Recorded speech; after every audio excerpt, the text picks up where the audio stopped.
E hoje eu estou recebendo uma convidada muito especial. É muito confortável estar aqui conversando sobre comunicação com essa pessoa maravilhosa que é a Mari Godinho. Oi, tudo bem? Oi, Mari, tudo bem? Eu que estou super feliz de estar aqui com você. Fiquei super honrada, me senti honrada por ser a primeira convidada do podcast da Isa.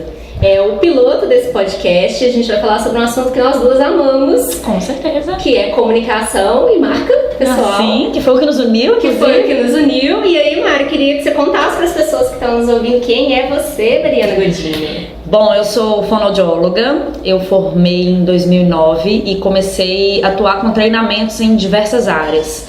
E aí eu conheci melhor a área do treinamento de comunicação que é realizado por fonoaudiólogas. Me apaixonei, me encantei desde o primeiro contato e me especializei na área. Então hoje eu atuo com treinamento de comunicação, tanto treinamentos individuais quanto treinamentos em grupo e para diferentes demandas. Então eu já atendi pessoas que vão fazer prova oral de concurso público, já atendi pessoas que fazem atendimento telefônico ao cliente, que precisam se comunicar bem para passar uma experiência agradável para o cliente. Então essa é a minha atuação. A gente trabalha desde aspectos voltados a linguagem, a mensagem utilizada até os aspectos não verbais, que são a voz, a entonação, a postura. Esse é o meu trabalho, isso é o que eu faço. E quem é você? Isso que você faz? E quem é a Mariana? Sou eu? Quem você falou que é a Mariana Godinho? Quem é a Mari? Eu sou a Mari, né? Eu sou uma pessoa apaixonada pela vida. O que eu mais gosto de fazer nos meus horários livres é ficar com a minha família, que é o meu marido e meus 2 cachorros. Eu amo cozinhar, então é o que me desestressa, é quando eu vivo o meu flow. E junto com isso tomar uma cervejinha, porque ninguém é de ferro, né? Não mesmo, e a gente precisa. Claro. Mari, e aí, como é que você, enquanto uma profissional que trabalha com performance comunicativa das pessoas, enxerga que a comunicação interfere na nossa marca pessoal? O que eu gosto de falar é que a gente alcança o que a gente deseja na nossa vida pela mensagem que a gente passa para as pessoas. E dentro da marca pessoal tem a comunicação, que é a forma como a gente se expressa.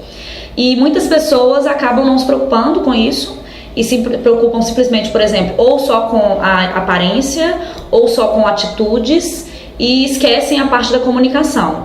E a forma como você fala com as pessoas diz muito quem é você. E geralmente as pessoas te caracterizam pela forma como você fala. Então se você, por exemplo, tem uma voz mais baixinha, mais suave, provavelmente as pessoas vão te caracterizar como uma pessoa mais boazinha, mais tímida. Se você tem uma voz mais firme, é mais direta, é mais objetiva, as pessoas podem te caracterizar como uma pessoa mais séria, mais profissional. E é assim que a comunicação interfere na marca. Se eu definir que eu quero ter uma marca específica, que eu quero ser lembrada de uma determinada forma, a forma como eu falo tem que estar em sintonia com isso que eu desejo. Mari, que legal você falar isso, porque é possível que a gente adapte a forma como nós nos comunicamos. Exatamente. Né? Até mesmo o ritmo da fala, isso tudo vai influenciar na mensagem que a gente quer deixar, que a nossa marca tem a deixar. Exatamente, é tudo treinado. Uhum. Tem gente que já nasceu com o dom, tem pessoas que já nasceram com o dom da comunicação. Uma pessoa que pra mim é um exemplo de que nasceu com o dom é a Maísa do Silvio Santos, que ela desde pequenininha é uma excelente comunicadora, ela consegue interagir com todo mundo, ela consegue adaptar a comunicação dela.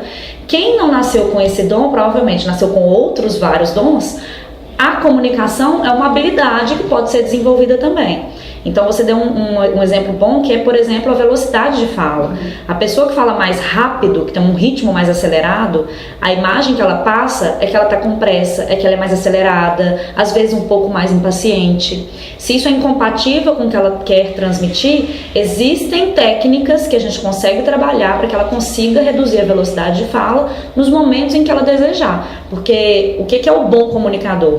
O bom comunicador é aquela pessoa que passa a mensagem que ele quer nos momentos que ele deseja. Não é a pessoa que fala da mesma maneira em todos os lugares. É a pessoa que consegue se adaptar quando for necessário.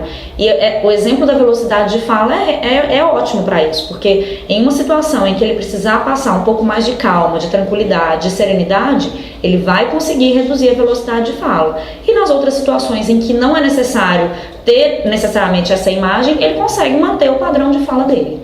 Mari, você falou sobre bons comunicadores. O que diferencia um bom comunicador de um comunicador talvez não tão bom assim? Tá bom. Para mim, a palavra fundamental é consciência.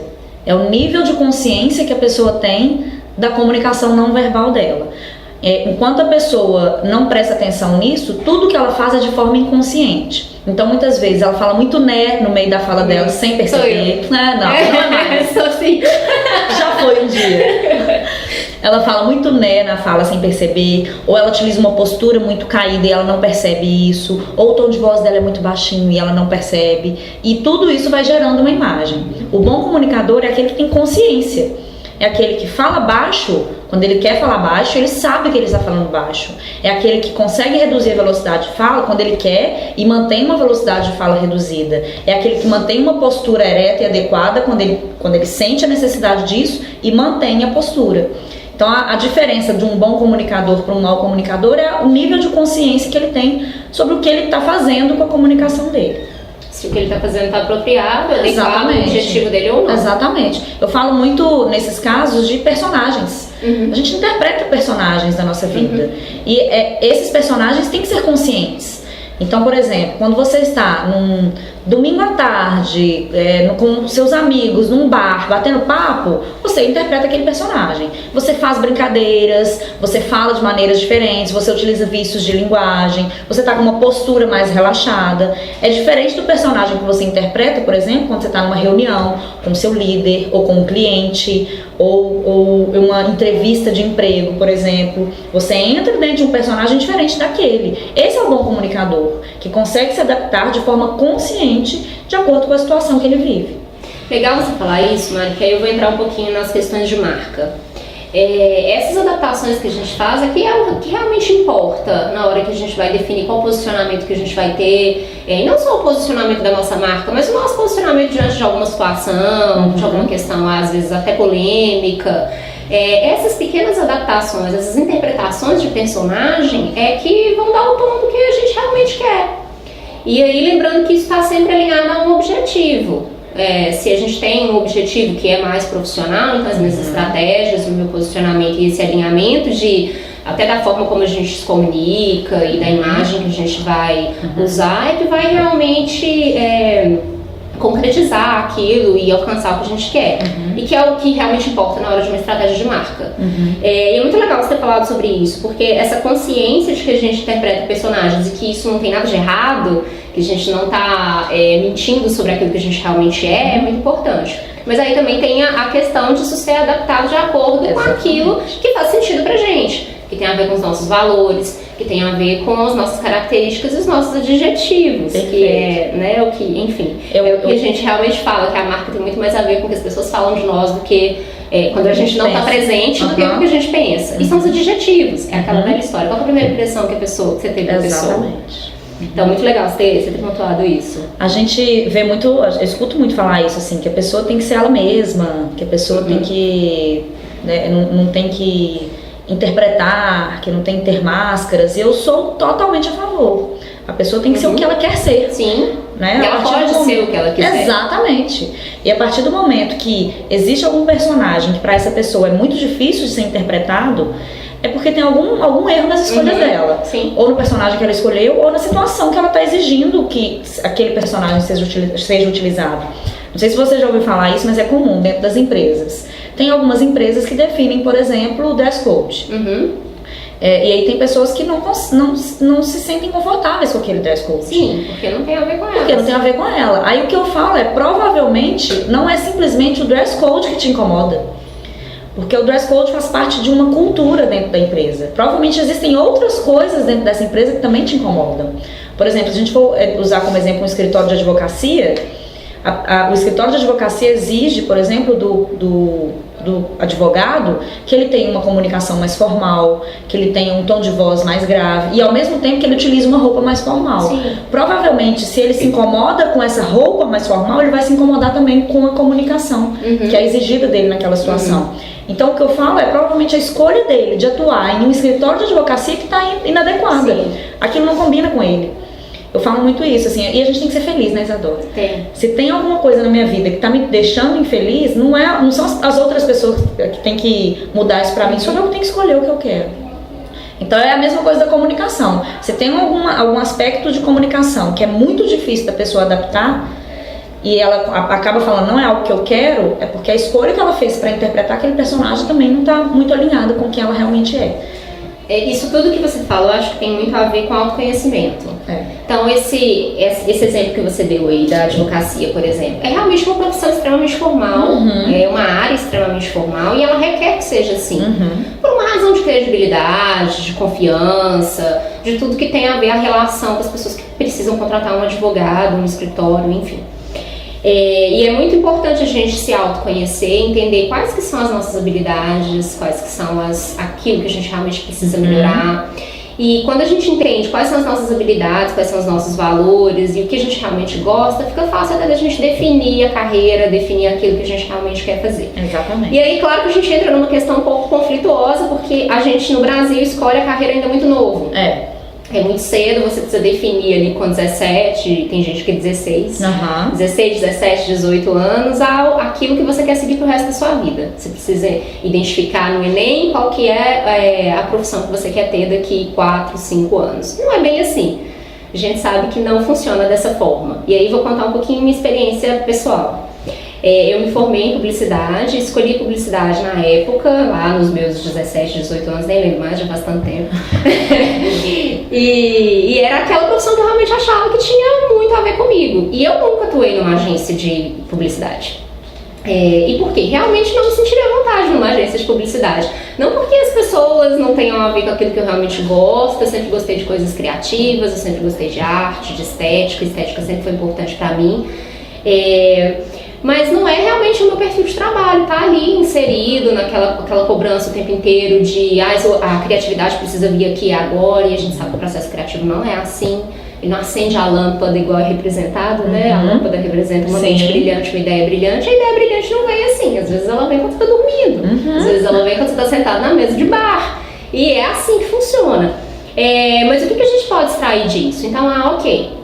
Eu não sou infeliz por ter escolhido publicidade, eu acho que a profissão me deu realmente várias janelas ao invés de portas, e eu pulei essas janelas e aprendi muito mesmo, aprendi muito com o meio, aprendi muito com os livros, com os professores que eu tive, me ensinou muito realmente. Mas eu fui andando por outras linhas, então eu nunca trabalhei com publicidade somente, eu sempre atuei com comunicação social de forma integrada, então desde o final da faculdade eu tive a oportunidade de fazer estágio em assessoria de comunicação. E é incomum um publicitário dentro de uma assessoria de comunicação. Eu conheço na vida eu e mais uns 2. É incomum, mas é super possível. Então, a vida inteira, não só na comunicação, a gente precisa ser adaptável.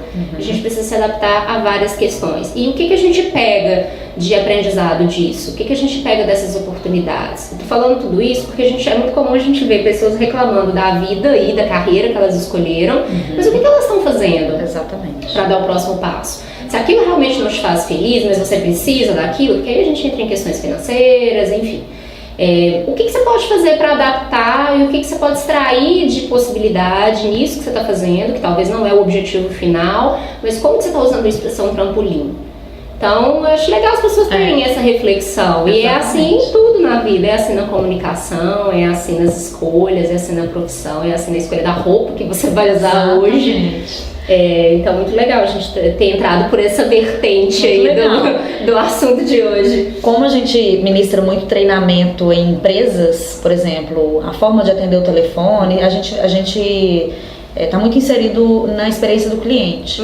E a empresa, ela se preocupa com isso. Então, a forma como um colaborador atende um telefone de um cliente, se esse cliente está um pouco mais exaltado, com um pouco mais com os nervos à flor da pele, a forma como o colaborador atende vai ser fundamental para o sentimento que aquele cliente vai ter. Sim. Então a empresa, ela define alguns aspectos que esse colaborador tem que seguir nesse tipo de atendimento. E às vezes acontece isso, da pessoa falar, não, eu não consigo. Se o cliente começa a estressar comigo, eu vou estressar com ele também. E aí a gente entra nesse ponto, mas espera aí, né? Até que ponto você consegue se adaptar para que você consiga alcançar um sucesso, um destaque maior para o seu bem, por mais que isso te afete emocionalmente. Então são coisas que estão relacionadas com isso que você comentou. Mas e é importante isso do atendimento, porque é a porta de entrada. Exatamente. Como se fosse um cartão de visita. Exatamente. Né? É o que geralmente eu falo. Então, se você liga e o atendente te atende mal, você vai chegar no fim ali daquela empresa já muito um nível altíssimo de estresse.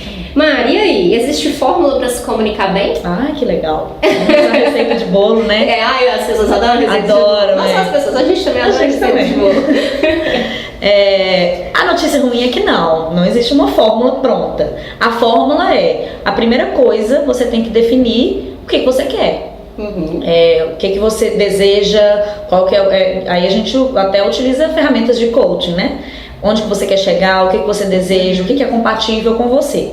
Definido isso, como que é o meu trabalho? Eu faço uma avaliação da comunicação da pessoa, então eu coloco ela vivenciando aquilo que ela deseja. Por exemplo, ela quer se destacar mais nas redes sociais, então ela quer começar a gravar mais story, ou ela quer gravar vídeo pro YouTube, ou não, ela quer começar a ministrar palestras. Então a gente vive aquela experiência, eu gravo a comunicação da pessoa e faço algumas anotações do que está compatível com o que ela quer e o que está incompatível com o que ela quer.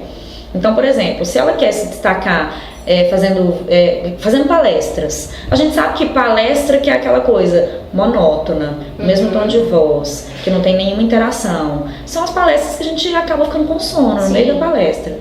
Então, se a pessoa tem esse tipo de comunicação, eu coloco lá pra ela que isso é um ponto que a gente precisa trabalhar. Depois que a gente define o que a gente quer, quais são as nossas habilidades, as nossas dificuldades em relação à comunicação, a gente vai pro treino. E aí é prática, é treinar, treinar, treinar e treinar, até conseguir chegar no objetivo que você deseja. Mari, e o que importa na hora que a gente está se comunicando? Você já falou várias coisas aqui, mas tem muito a ver também com... Aí eu queria que você explicasse um pouquinho, que tem aquela regrinha que fala assim, que na verdade o impacto que a gente causa numa pessoa, ele não é exatamente pelo que a gente fala, mas é pela forma como a gente comunica, né? Exatamente. Então tem a ver com o ritmo da fala, tem a ver com a imagem a linguagem não verbal, na verdade, que é os nossos gestos, quais são as coisas que o nosso rosto está representando, as feições que a gente faz, os gestos que a gente faz com o rosto, com a mão, enfim, a roupa também que entra nesse processo da imagem, da formação da imagem. Queria que você falasse um pouquinho disso, como que você vê que isso assim, as pessoas que acertam, as pessoas que erram isso, como é que é? A comunicação, existe uma pesquisa que foi feita, a comunicação ela é formada 7% pelo conteúdo, pela mensagem, pelo que está dentro da minha cabeça eu quero passar, e 93% pela forma. Então, quando a gente vê uma pessoa com uma postura mais recaída, com um tom de voz mais baixo, assim, e se você vai perguntar pra pessoa, você tá feliz hoje? A pessoa responde, tô. Você acaba não acreditando no que a pessoa tá falando.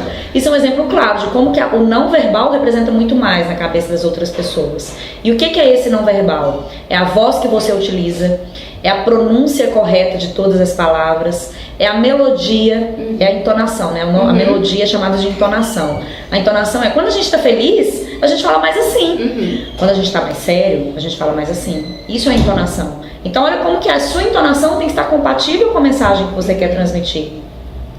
E tem a ver também com os aspectos corporais, que é a postura que você mantém naquele momento, os gestos que você utiliza, para onde você direciona o seu olhar quando você está falando.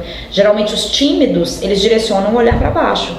Então, por mais que você esteja seguro do que você vai falar e você direciona o seu olhar para baixo, as pessoas vão te interpretar como uma pessoa tímida. E a expressão facial, que são coisas que a gente não pensa muito. Muitas pessoas têm expressão facial muito inconsciente. Então tem gente assim que só de olhar pra mim eu já sei o que a pessoa tá pensando, pela expressão facial dela. E é aí que a pessoa tem que tomar mais cuidado ainda, porque às vezes ela se queima por uma expressão facial que ela utilizou de forma inadequada, que não era o que ela realmente queria naquele momento. Pois é, sabe que isso aconteceu com uma cliente há pouco tempo? A gente estava na fase de pesquisa para entender como que ela era vista pelo público dela, e ela recebeu esse feedback. Que ela às vezes fala uma determinada coisa e o rosto dela diz outra. Olha só. Então isso é realmente muito sério. Muito sério. Porque denuncia. As expressões Entrega. faciais denunciam o que a gente está realmente pensando. Exatamente. Por isso que tem que tomar um cuidado muito grande. São aquelas pessoas que estão olhando para você, prestando atenção no que parecem que estão prestando atenção no que você fala, mas quando você faz uma pergunta sobre o que você falou, ela não sabe responder. Exatamente. Ela não estava ali. Não estava. É muito curioso isso. Mari, reflexões finais, insights? Vamos lá. Deixei alguma mensagem para as pessoas? Uma coisa que eu já falei aqui durante a nossa gravação, que é importante reforçar. A gente tem que ser feliz do jeito que a gente é, e o que a gente escolhe para nossa vida tem que ser compatível com o que a gente quer. E a comunicação, ela tem que estar totalmente associada a isso. Se eu escolho uma coisa que não é compatível com o que eu quero, vai ser um desgaste muito grande, um estresse muito grande, um resultado que a gente não vai conseguir alcançar. Então, o primeiro ponto em relação à comunicação é defina o que você quer e o que te deixa confortável. Eu estava ontem com uma cliente minha que ela quer começar a treinar a gravar story, mas ela não gosta. E o para casa, né, que eu deixei para ela foi esse: você tem que definir o que você quer. Porque se você realmente definir que você não gosta e não quer e sabe do que você vai perder com isso, de forma consciente, claro, não adianta a gente continuar treinando, porque vai ser perda de tempo para você e perda de tempo para mim. Agora, não, eu sei que isso é difícil pra mim, mas é algo que eu quero muito, eu sei que eu vou me destacar mais, então vamos embora. Mas tem que querer muito. Então, essa é a minha mensagem principal, assim. Defina o que você quer e adapte sua comunicação baseado no que você deseja. Se é algo que está muito difícil pra você, repense a sua escolha. É isso aí. Só para falar sobre isso aí de marketing digital, porque é story, né? Tem a ver com isso. Às vezes a pessoa não quer, não gosta, ela não tem a vontade de fazer isso, e aí não vai rolar, não vai dar certo, e às vezes nem é o necessário mesmo. Exato. Seu público tá ali, realmente, seu público assiste story. Então isso é uma coisa que eu sempre falo com os clientes, porque geralmente as pessoas vêm para fazer uma consultoria de marca pessoal e elas acham que é aprender a se posicionar no Instagram, e não é isso. E na verdade né? Isso faz sentido para o seu objetivo, seu cliente, seu público-alvo está aqui, isso vai te trazer um retorno legal? Opa, se alguma resposta for não, repense. Se qualquer resposta dessas 3 perguntas for não, repense se é aquilo ali mesmo. Às vezes não, às vezes a comunicação para ela vai funcionar escrita. Perfeito. Vai ser um esforço em vão. Vai ser um esforço em vão. Exatamente. Então é importante a gente conhecer também o público. Já que a gente está falando de marca, de se promover, de promoção pessoal. Claro. Mari, muito obrigada. Eu que agradeço, adorei. Espero voltar outras vezes para gravar mais podcasts com você. A gente tem vários e vários assuntos. Deixa suas arrobas para as pessoas te seguirem. Meu Instagram, @Mari com I, Godinho, GODINHOP, Mari Godinho P. Meu Facebook, Mariana Godinho. E LinkedIn, Mariana Godinho. Tudo Mariana Godinho. Quer deixar os arrobas da 21 também? Que a gente não falou, mas é a empresa da Mari e da Fê. Então vocês podem procurar as meninas para treinamentos de performances comunicativas e outras coisitas más. Perfeito. O Instagram da 21 é 21, número 2UM, 21 Consultoria e Treinamento. E Facebook também, 21 Consultoria e Treinamento. E LinkedIn também, 21 Consultoria e Treinamento. Então faça contato com as meninas, gente. Obrigada pela presença. Espero que vocês tenham gostado e até a próxima. Um beijo. Tchau, tchau. Esse podcast é produzido, gravado e editado por mim, Isadora Dantas. E se você quiser saber mais sobre o processo de marca pessoal, posicionamento no mercado ou coaching, é só entrar em contato comigo pelo contato @isadoradantasm.com.br ou me procurar nas redes sociais